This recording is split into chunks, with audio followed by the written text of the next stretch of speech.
চোর চোর চোর চোর এসেছে ছোট কাকি। গতকালকে তো লোকনাথ পুজোর তিথি ছিল, তোমাদের মধ্যে অনেকে দেখলাম পুজো করেছো। তো আমাদের বাড়িতে কি হয়, প্রত্যেক বছরই কিন্তু ছোট কাকির বাড়িতে বাৎসরিক পুজোটা করা হয়, লোকনাথ পুজো। কিন্তু এবছর কি হয়েছে, পুরোহিত মশাই বলেছেন যে পুজো করা যাবে না, পাঁচালিটাও নাকি পড়া যাবে না, এই মাসটা নাকি মল মাস, এরকম কিছু একটা।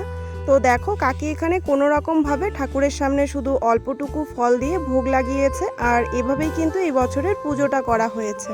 অন্যান্য বছরগুলোতে তো আমরা এই দিনটাতে প্রচুর মজা করি, মানে দিদি মামি মাসি কাকি প্রত্যেকেই আসে, মানে সারা বছর সবাই অপেক্ষা করে থাকে যে এই দিনটাতেই আসবে।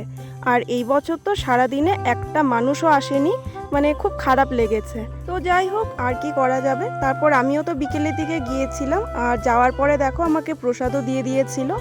আর ওই যে 2-3 দিন আগে তোমাদের সাথে একটা ভিডিও শেয়ার করেছিলাম আমার কাঁঠালের গল্প, যেটা অপরিণত ছিল, কালকে গিয়ে দেখি কাঁঠালটা পেকেছে। মানে অর্ধেকটা তো সেদিনই খাওয়া হয়েছিল, আর অর্ধেকটা ছিল সেটা সুন্দর পেকে গেছে। তো সেটাই কালকে সবাই মিলে খেলাম।